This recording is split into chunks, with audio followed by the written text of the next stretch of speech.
चलिए, पिछले जो लेक्चर था उसमें हमने क्वेश्चन नंबर 12 तक लगभग सॉल्यूशन कंप्लीट कर चुका था, जो कि बीएचयू में एंट्रेंस एग्ज़ाम 2012 का था। इस लेक्चर में हम बात करने वाले हैं उसके आगे की क्वेश्चन सॉल्यूशन के बारे में। चूंकि क्वेश्चंस का जो लेवल है उस समय 2012 में है, थोड़ा अब के लेवल में थोड़ा सा कम था, तो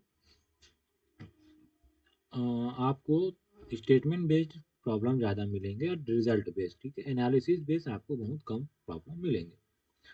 तो देखिए क्या बोला इसमें 12th नंबर में, एफ कोई फंक्शन है जी से जी डेस में, कैसा फंक्शन है कि ये होमोमॉर्फिज्म है ना, और ई जो है जी का और ई डेस जो है जी डेस का आइडेंटिटी एलिमेंट है। तब हमको बोलाया गया है कि कौन सा सही होगा। तो आपको पता होगा ये अगर एफ होमोमॉर्फिज्म होता है जी से जी डेस में, तो यहाँ के आइडेंटिटी का मैप जी मतलब जी के आइडेंटिटी का जो मैप है वो जी डेस की आइडेंटिटी से होता है, मतलब एफ इज इक्वल टू ई डेस, मतलब ऑप्शन नंबर बी इसका करेक्ट हो जाएगा। Which group is not abelian, कौन सा ग्रुप अबेलियन नहीं होगा बोला है। Every finite group of order less than 6 बोला है, ठीक है। तो आपको पता है कि ऑर्डर 1 का, ऑर्डर 2 का, ऑर्डर 3 का, ऑर्डर 4 और ऑर्डर 5, यहाँ तक तो अबेलियन होता ही है। ऑर्डर 6 में नॉट बी अबेलियन, जैसे S3 हो गया, ये अबेलियन नहीं है, लेकिन जेड, क्योंकि S3 का ऑर्डर 3 फैक्टोरियल मतलब 6 है, ये अबेलियन नहीं है ना। जबकि Z6 अबेलियन है, साइक्लिक है। तो क्या बोला गया, नॉट अबेलियन बोला है, लेस देन 5 मतलब 5 तक, 5 ऑर्डर तक बोला है।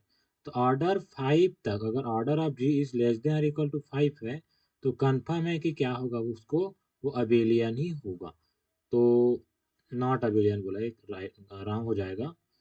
Every cyclic group abelian every cyclic group बोला है। देखिए, जितना भी साइक्लिक ग्रुप होता है तो ये हो जाता है, साइक्लिक ग्रुप अगर है तो वो हमेशा क्या हो जाता है आपका, अबेलियन होता ही है। तो ऑप्शन नंबर सेकेंड भी क्या हो जाएगा, गलत। उसके बाद the multiplicative group of nth root of unity, ठीक है, ये भी क्या होता है आपके पास, nth रूट ऑफ यूनिटी। और क्या बोला है, द सिमेट्रिक ग्रुप एसेंट। देखिए एसेंट जो अबेलियन कब होता है, जब S1 और S2 है तब के लिए, ठीक है ना। बाकी उसके लिए वो अबेलियन नहीं होता, S3 से लेकर के वो अबेलियन नहीं होता है। तो ये वाला नॉट अबेलियन पूछा है तो ये आपको हो जाएगा ट्रू, ठीक है, ये हो जाएगा रॉन्ग। उसके बाद है nth रूट ऑफ यूनिटी जो है कम्यूटेटिव रहता है, जैसे आई हो गया, sorry, 1 omega square cube root of unity, fourth root of unity में 1 -1 आई और -आई ले सकते हैं। तो ये सारे जो है कम्यूटेटिव होते हैं, ठीक है यहाँ तक। अब आते हैं नेक्स्ट में 14 नंबर क्वेश्चन, 16, जस्ट मिनट। क्या बोला इसमें, कैले theorem inform that every group originally is, ठीक है, ओरिजिनल, ठीक है। तो सिंपल है, ये आपका आ जाएगा, रिजल्ट है सिमेट्रिक ग्रुप के। उसके बाद नेक्स्ट है आपके पास कि कौन सा वलय नहीं है बोला है, रिंग कौन सा नहीं है पूछा गया है। तो आप पता कर सकते हैं ऑप्शन नंबर बी, ठीक है। थोड़ा सा रिंग वाला इसको भी कुछ देर की स्किप करते हैं। आ, इसमें बोला है, क्वेश्चन नंबर देखिए, अपन जो है रिंग और ग्रुप के लिए अलग से उसके लिए लेक्चर बनाएंगे, जो है उसके लिए, है ना, क्योंकि इसमें थोड़ा सा एग्जाम्पल ज़्यादा लेना पड़ेगा आपको।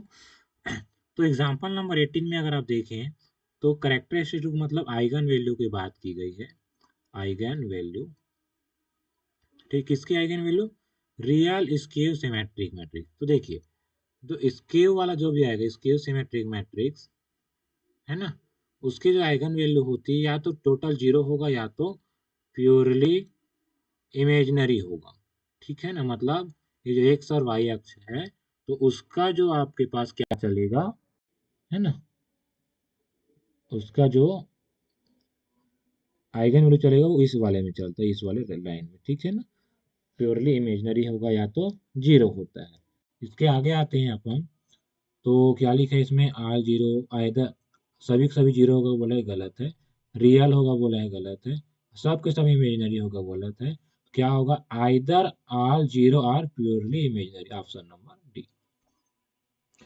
अगला क्वेश्चन है, इसमें क्या बोला है कि the characteristic root of the matrix, क्या निकालना है, कैरेक्टरिस्टिक रूट निकालना है, मतलब आइगन वैल्यू निकालना है। तो मैं आइगन वैल्यू के कुछ प्रॉपर्टी बता देता हूँ। किसी मैट्रिक्स का आइगन वैल्यू अगर है तो पहला रिजल्ट है sum of eigen value equal to sum of main diagonal, ठीक है। तो और अगला क्या है, मल्टीप्लीकेशन ऑफ आइगन वैल्यू जो होता है ना, वो किसके इक्वल होता है, डिटर्मिनेंट ऑफ मैट्रिक्स के इक्वल होता है। तो यहाँ से देखते हैं, सबसे पहले ट्रेस कितना आएगा, इसको बोल देते हैं सम ऑफ डायगोनल को बोलते हैं अपन ट्रेस, ठीक है। क्या नाम देते हैं, ट्रेस। तो ट्रेस क्या है, इतना को जोड़ना पड़ेगा। तो कितना आ जाएगा, 8 + 7 + 3 18। अब इसका भी योग कितना आना चाहिए, 18 आना चाहिए। जिसका योग सम 18 नहीं है वो रॉन्ग हो जाएगा। इसका 10 आ रहा है तो रॉन्ग हो जाएगा। इसका आ रहा है 15, ये रॉन्ग हो जाएगा। इसका आ रहा है 18 में भी ये सही हो सकता है। और इसका आ रहा है 7 में 11, तो ये नहीं हो सकता। तो अगर ये ऑप्शन सही है चलो तो चेक करने की जरूरत नहीं है, ऑप्शन नंबर 3 करेक्ट हो जाएगा।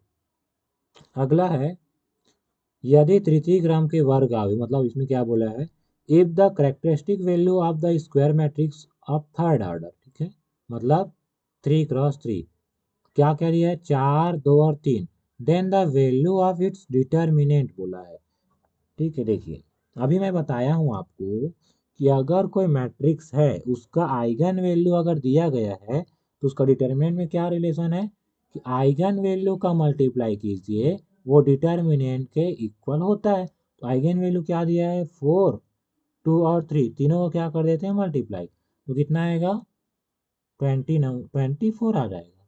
ये हो जाएगा इतना, ठीक। अगला क्या बोला है, if lambda is a non-zero characteristic root of non-singular matrix A, then characteristic root of A inverse। देखिए क्या बोला है, अगर A का आइगन वैल्यू क्या है, लेमडा है, तो A इनवर्स का आइगन वैल्यू क्या होगा। तो रिजल्ट है इसका उल्टा, मतलब 1/लेमडा। यहाँ पर एक चीज दे दिया है कि लेमडा नॉट जीरो है, तब ऐसा कर सकते हैं। तो इसका ऑप्शन हो जाएगा option number C correct. Next बोला है आपके पास क्या, कि T1 और T2 क्या है, आपके पास दो लीनियर ऑपरेटर है, लीनियर ट्रांसफॉर्मेशन है, जो कि इस टाइप से डिफाइन किया गया है ना। तब अपन को बताना है कि T1 इस रूप में डिफाइन है और T2 इस टाइप में। और T1 T2 का क्या मतलब है, T1 operating in T2 equal to T1 operating in T2, मतलब इसका मतलब ये होता है, पहले T2 को अप्लाई करना है। तो 1 और 2 का मैप आपको पता करना है। तो देखिए, T ऑफ, है ना, इसके अंतर्गत निकालना है T ऑफ T1, मतलब ये निकालना है, जस्ट मिनट, अपन को निकालना है क्या, T1 T2 1, 2, इसका क्या मतलब हुआ, T1 T2 1, 2, ओके। तो ये हो जाएगा T1 कितना, T2 का काम क्या है, B को रखता है वो B, ध्यान से देखेंगे, जो T2 मैपिंग है वो सेकेंड कोऑर्डिनेट को सेम रखता है, लेकिन फर्स्ट कोऑर्डिनेट को जीरो कर देता है। तो क्या हो जाएगा, फर्स्ट कोऑर्डिनेट जीरो और दूसरा कोऑर्डिनेट को सेम, मतलब इतना। तो ये हो जाएगा T1 0, 2, अंदर बार 0, 2 बचे। अब T1 का काम क्या है, जो एक A है उसको बाद में लेके जाता है, मतलब Y की जगह में, X के कोफिशिएंट को Y की जगह में, और Y के कोफिशिएंट को X की जगह में। तो ये आपस में घूम जाएगा, तो क्या आएगा 2, 0। तो इसका आंसर आएगा option number 4, okay. The characteristic equation, इसका बोला है कि अभिलाक्षणिक समीकरण क्या होगा बोला है। तो आपको पता होना चाहिए कैले हैमिल्टन थ्योरम से, जस्ट मिनट यार, क्या दिया था एक जगह, जस्ट मिनट, ठीक, ओके। यहाँ पर क्या बोला गया है आपको कि अभिलाक्षणिक समीकरण क्या होगा, ये बोला गया है, ठीक है।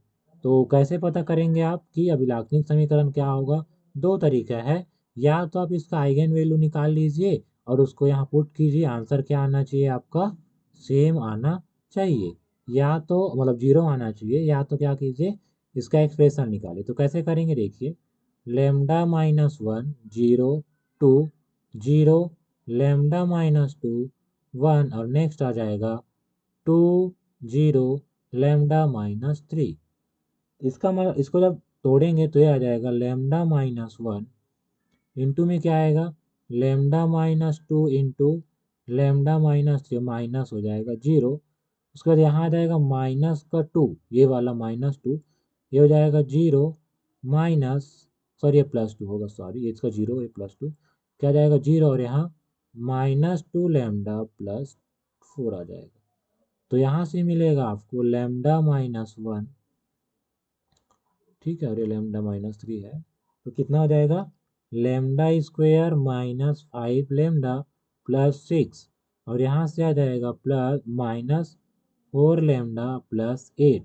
ओके, इसका मल्टीप्लाई अंदर करेंगे तो मिलेगा आपको lambda cube minus 5 lambda square plus 6 lambda minus lambda square plus 5 lambda minus 6 minus 4 lambda plus 8, और इसको 0 के इक्वल लेना ही है तो इसको ध्यान रखेंगे।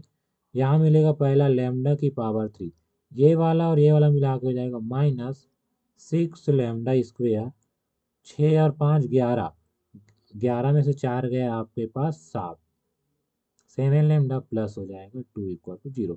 देख लीजिए कहाँ पर आ रहा है।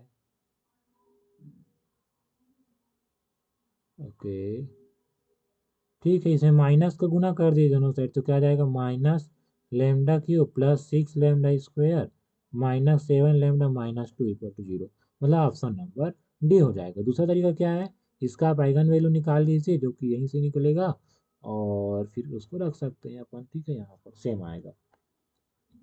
नेक्स्ट है आपके पास क्या कि निम्न में से कौन सा लीनियर ट्रांसफॉर्मेशन नहीं है बोला है, तो आप चेक कर सकते हैं इसमें से लीनियर ट्रांसफॉर्मेशन मेरे ख्याल से डायरेक्टली अगर देखा जाए तो नहीं है वाला में होना चाहिए, नहीं है बोला है ना, तो ये तो हो सकता है, ये भी हो जाएगा ये ठीक है, ऑप्शन नंबर ये, ठीक है, मेरे ख्याल से इसको होना चाहिए। आप एक बार चेक कर सकते हैं कौन सी प्रॉपर्टी लगाना है, T A alpha plus B beta, B sorry A X plus B, A X plus B Y बराबर क्या आना चाहिए, A T X plus B T Y आना चाहिए। चलो बना ही देते हैं इसको, तो मान लेते हैं एक्स वन कैपिटल एक्स है, x capital x equal to x comma क्या जाएगा 2x1 कामा 2x-1। Okay just minute,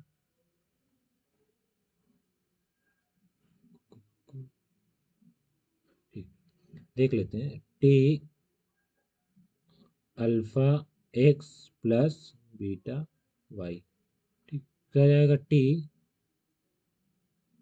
alpha x1 comma y1 plus beta x2 comma y2, तो ये क्या हो जाएगा आपका, जस्ट मिनट, ओके, ये हो जाएगा T alpha x1 comma alpha x2 y1 plus beta x2 और ये बीटा y2। जब इसको तब करेंगे अंदर में सॉल्व करेंगे तो ये जाएगा alpha plus beta x1 comma alpha plus beta, okay okay okay, नहीं ऐसे नहीं होगा, जस्ट मिनट, इसको क्या करेंगे, ये हो जाएगा आपके पास T alpha x1 plus beta x2 comma alpha y1 plus beta y2, इसका इमेज क्या मिलेगा देख लीजिए इसके हिसाब से, 2x, x मतलब alpha x1 plus beta x2 minus y को घटाना है, तो y को घटाएंगे तो मिलेगा आपके पास alpha y1 plus beta y2, ठीक है, ये मिल गया टी अल्फा एक्स बीटा। अब क्या कीजिए टी इतने का अलग से निकालिए, टी अल्फा एक्स इतने का और इतने का, और दोनों इक्वल आ जाता है तो है और नहीं है तो नहीं होगा। सिंपल है, बना सकते हैं आप। अगला क्या लिखा है कि इस टी आर स्क्वायर से आर क्यूब में जा रहा है, इस रूप में डिफाइंड है। देन क्या बोला है, अच्छा रैंक एंड नलिटी कुछ है, रैंक और नलिटी क्या होगा। तो सिंपल है, देखिए कैसे करेंगे। पहले क्या निकालिए, टी ऑफ 10 निकालिए। तो टी ऑफ 10 क्या आएगा, 1 -1 और ये कितना हो जाएगा, 1। तो हो जाएगा 1 -1 1, और सेकेंड का हो जाएगा टी 0, 1 है ना। तो हो जाएगा आपके पास -1 1 और 0। तो -1 1 और 0, तो सिंपल दिख रहा है कि रैंक आ जाएगा आपका 2 और नलिटी आ जाएगा आपके पास 1। सिंपल। तो 2 और 1 3, तो 2 और 1 ये हो जाएगा आपका आंसर। इसके बाद क्या बोला है, the system has, question number 26, इस वाले में बोला गया है कि इस सिस्टम के पास कौन सा सोल्यूशन है। तो इसके लिए आप क्या कर सकते हैं, सिंपल मैट्रिक्स फॉर्म से बना सकते हैं। देखते हैं कैसे करेंगे। जब इसका मैट्रिक रिप्रेजेंटेशन करेंगे तो ये बनेगा 2 -1 3 और ये 9। इसके बाद जस्ट मिनट, ये -1 को अच्छे से लिख देते हैं। ठीक, यहाँ आ जाएगा 1 1 1 और ये 6। कैसे लिखिए, 1 1 1 और ये 6। इसके बाद 1 -1 1 1 -1 1 और ये 6 है ना, ये 2 हो जाएगा। ठीक, क्या कीजिए आप, समीकरण इस पहले लाइन को सेम रख दीजिए। क्या कीजिए, नीचे वाला लाइन में ऊपर वाली लाइन को घटा दीजिए। तो ये हो जाएगा 0, ये हो जाएगा -2, ये हो जाएगा 0 और ये हो जाएगा 4। ठीक है यहाँ तक, ओके। ये किसके आइसोमॉर्फिक हो जाएगा, ठीक है। हम्म, ये 0 नहीं हो सकता। इसका रैंक क्या मिला आपके पास, 3 मिला। क्यों, क्योंकि अपन क्या करेंगे, 2 का मल्टीप्लाई करेंगे तब भी कुछ फर्क पड़ने वाला नहीं है, है ना। ठीक, तो इसका रैंक आया कितना, 3, इतने का। और पूरे का रैंक देखें तो अभी क्या आ रहा है, रैंक ऑफ ए है ना, rank of A argument B का आ रहा है, उसका भी दोनों सेम आ रहा है और इसके इक्वल आ रहा है। तो क्या हो जाएगा, यूनिक सोल्यूशन ए। ठीक, रैंक और दोनों का रैंक सेम आ रहा है तो यूनिक सोल्यूशन हो जाएगा। Find the matrix A inverse कौन सा होगा बोला है। तो सिंपल है, देख लेते हैं, गुना करके देखते हैं क्या मिलेगा। 0 1 1 0 में आप इसी का मल्टीप्लाई कर दीजिए, क्या मिलेगा, इसका होगा इसके साथ तो 1, इसका इसके साथ 0 0 1। ठीक है, तो ये सेल्फ इनवर्स है, खुद में खुद का गुना करेंगे तो क्या आ रहा है आपके पास, वरना तो इसका आंसर आ जाएगा, ए इनवर्स है तो ए आ जाएगा। कौन सा फलन x = 0 पर संतत नहीं है बोला है। तो ये वाला रहेगा, क्योंकि ये तो पॉलिनोमियल है तो ये संतत रहेगा। ये भी क्या है आपके पास, 0 से लेकर के संतत है। ये भी क्या है, इस पर जब लिमिट निकालेंगे लेफ्ट और राइट लेफ्ट हैंड, प्लस करें या माइनस करें, है ना, इसका आंसर क्या आएगा, ये बाउंडेड है, 0 में जा रहा है तो आंसर 0। तो ये चारों तीनों जो है कंटिन्यूअस है। लेकिन ये क्या है, x = 0 पर इसका लिमिट एग्जिस्ट नहीं कर रहा है तो ये कंटिन्यूअस नहीं होगा। तो नहीं है बोला है तो हमारा आंसर हो जाएगा ये वाला, राइट। नेक्स्ट है cos x, एक सतत फलन हमेशा एवरीवेयर कंटिन्यूअस, तो x belongs to r। y = e की पावर x है तो d की पावर 4y कितना होगा ये पता करना है। तो ये आप कर सकते हैं आसानी से, 4 बार अवकलन कीजिए, आ जाएगा आंसर। ठीक है, उसके बाद है nth derivative of cos ax। cos ax का nth डेरिवेटिव क्या होगा, nवां अवकलन क्या होगा। तो ठीक है, nवां अवकलन मतलब n बराबर 1 रख देते हैं, n बराबर 1 मतलब एक बार अवकलन। तो देख लेते हैं, cos ax का हो जाएगा एक बार अवकलन माइनस ए और ये साइन ax हो जाएगा। ठीक, तो देख लेते हैं किसमें साइन आ रहा है भाई, इसमें तो cos है तो गलत हो जाएगा। एक सेकेंड एक सेकेंड एक सेकेंड, जस्ट मिनट, इसको सॉल्व करते हैं ना, n = 1 पुट करके देखना पड़ेगा। तो n = 1 में क्या बनेगा, cos ax + π/2। π/2 मतलब चेंज हो जाएगा किसमें, साइन ए एक्स, और दूसरा चतुर्थांश में कॉस क्या होता है, निगेटिव, तो ये क्या आ रहा है, माइनस साइन ए एक्स। तो मिल तो ऐसा रहा है, लेकिन दिक्कत क्या है, इसमें ए नहीं आ रहा है सामने, ये होगा ना। अच्छा अच्छा, अवकलन कर रहे हैं क्या, तो ए तो आएगा ही, तो ए ठीक है, ये वाला हो सकता है, ये वाला नहीं होगा क्योंकि दो बार आ जाएगा, ये भी नहीं होगा। इसको चेक करते हैं, इसका अवकलन क्या आएगा, कॉस आ जाएगा, तो ये नहीं होगा। Option number first is correct. Okay,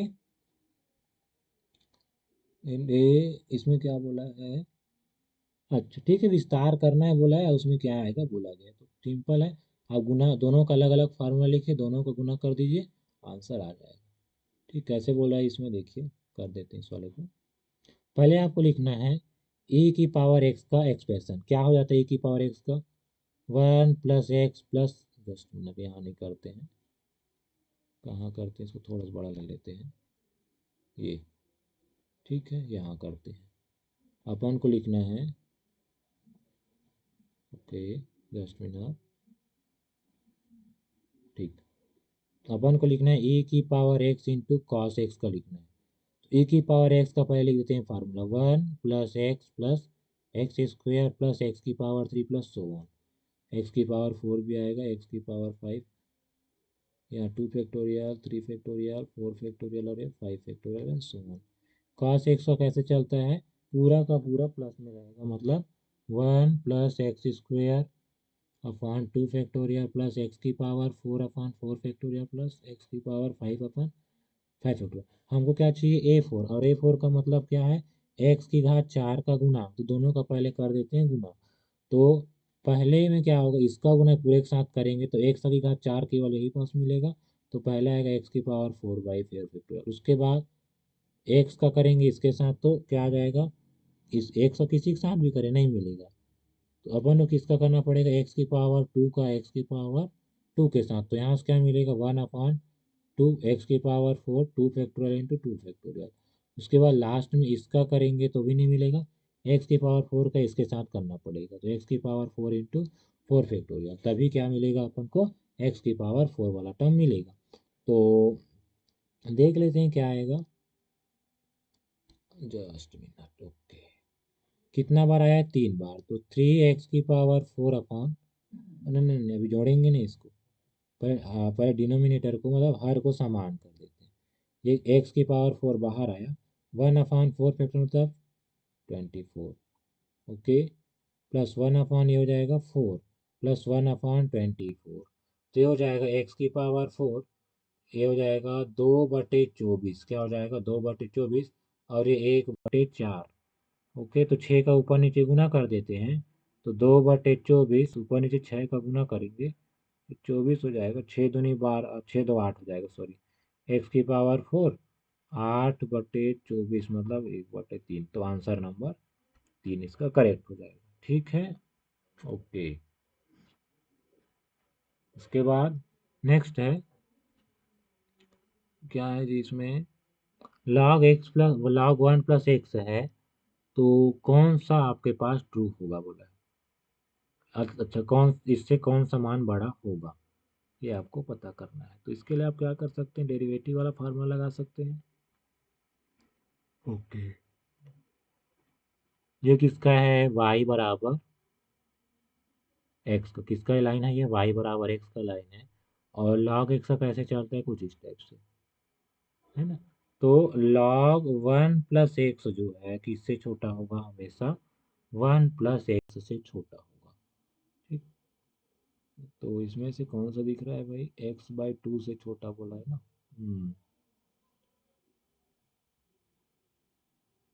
okay okay okay, देखते हैं, यहीं से शुरू करते हैं, x किससे बड़ा है, 0 से, मतलब 1 + x किससे बड़ा हो जाएगा, 0 से, ठीक, मतलब 1 से बड़ा हो जाएगा, और दोनों साइड ले लेते हैं log, तो log 1 + x greater than log 1, log 1 की वैल्यू, log 1 + x की वैल्यू ग्रेटर देन 0 आ रहा है जी, चलिए देखते हैं, इस वाले को अपन उस वाले से देख सकते हैं ना, ठीक, कुछ वैल्यू भी पुट कर सकते हैं इसमें, चलो इसको थोड़ा देर बाद देखते हैं, स्किप करते हैं इसको। ये क्या है अगला, राइटिंग मीन वैल्यू थ्योरम, ये भी वैल्यू ठीक है, किसके लिए बोला है, सी, अच्छा, ओके, मीन वैल्यू तरह इस वाले फार्मूला में। ठीक है, क्या मिल जाएगा, एफ बी मतलब F3 निकालना पड़ेगा, और ए का मान दिया है 1/2, तो एफ का 1/2 पर वैल्यू निकालना है, और बी माइनस ए मतलब 3 माइनस 1/2 निकालना है। उसके बाद इक्वल टू में क्या आएगा, यहाँ से देखिए, बी माइनस तो हो गया एफ डे सी, तो इसका अवकलन कीजिए, तो एफ एक्स कितना है आपका एक्स प्लस 1/x, तो एफ डे एक्स कितना 1 - 1/x², और इसमें रखना क्या है, सीधे हो जाएगा 1 - 1/c²। F3 की वैल्यू है कितना, F3 की वैल्यू कितना है, F3 की वैल्यू आ जाएगा 3 + 1/3, तो यहाँ जाएगा 3 + 1/3। F1/2 की वैल्यू ये हो जाएगा 2 यहाँ पर जी, और ये हो जाएगा, सॉरी ये 1/2 पहले मिलेगा, 1/2 पर निकालना है तो, और उसके बाद प्लस 1/1/2, और ये किसके किसके बराबर है, 1 - 1/c²। तो यहाँ से आ जाएगा 3 + 1/3 -1/2 + 2 इक्वल टू 1 - 1/c²। तो ये कितना आ जाएगा, 3 × 9, और 10/3, और ये हो जाएगा 2 × 4 मतलब 3/2 बराबर 1 - 1/c²। इसको जब सॉल्व करेंगे 10×2 = 20, 3 × 3 = 9, और 3×2 = 6, 1 - 1/c², तो 29/6 इक्वल टू 1 - 1/c²। तो इधर जब आएगा ये तो हो जाएगा 1/c², 1 - 29/6, तो यहाँ से हो जाएगा 1/c² इक्वल टू -23/6। अच्छा, कहीं अपन गड़बड़ किए हैं क्या, देखिए तो ध्यान से। 3 प्लस, ओके, यहाँ पर गलत किए हैं, नहीं ठीक है, तो 3 + 1/3 -1/2 + 2 इक्वल टू 1 - c²। ठीक है, इसको सॉल्व किए तो अभी 4 3 हो, ठीक है, 9/6, 29/6, एक घटाएंगे तो 23/6, C² ये तो ठीक ही है। सी का मान पूछा है ना, चलो एक बार फिर से बनाते हैं, इसको पूरा को रब कर देते हैं ना, कुछ नहीं आपको फार्मूले में ही रखने हैं। ओके ओके ओके, चलिए, एफ है, एफ बी की वैल्यू, सॉरी इसका मान दिया है एफ बी, तो एफ बी पहले निकाल लेते हैं अच्छे से। एफ बी मतलब F(3), F(3) मतलब इसमें रखना है 3, तो 3 + 1/3 कितना 10/3 आ गया, ओके।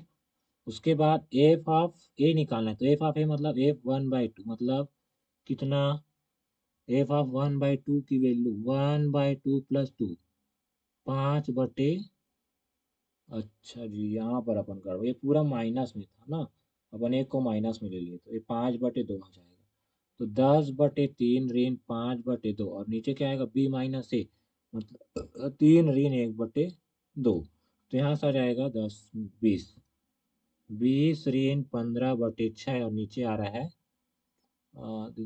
5/2, तो ऊपर में आ जाएगा 5/6 गुना 2/5, ये कट जाएगा 2/3, और इधर क्या आ रहा है 1 - 1/c² की वैल्यू 2/3, तो यहाँ से हो जाएगा 1 ऋण 1/2 की वैल्यू 1/c², मतलब इधर आ जाएगा 1/2 बराबर 1/c², मतलब इधर जाएगा आपके पास c² है ना।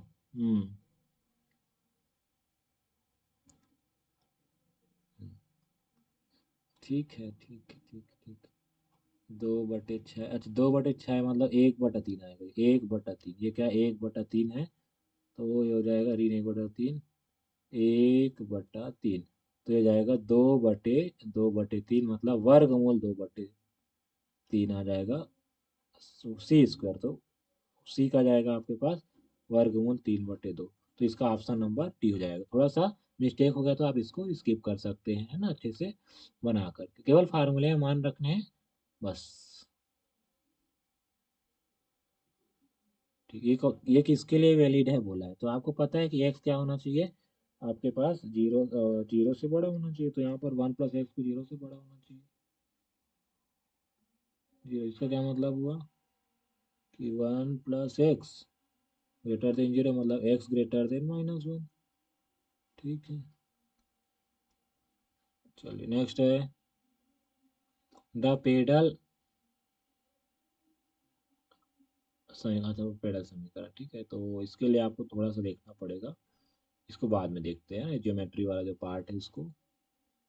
ओके, तो ठीक है, अभी इतना ही करते हैं। मैं अगले वीडियो में अपन जो है इस जो ये वाला पार्ट, कौन सा ज्योमेट्री वाला पार्ट है, उसको अपन डिस्कशन करेंगे।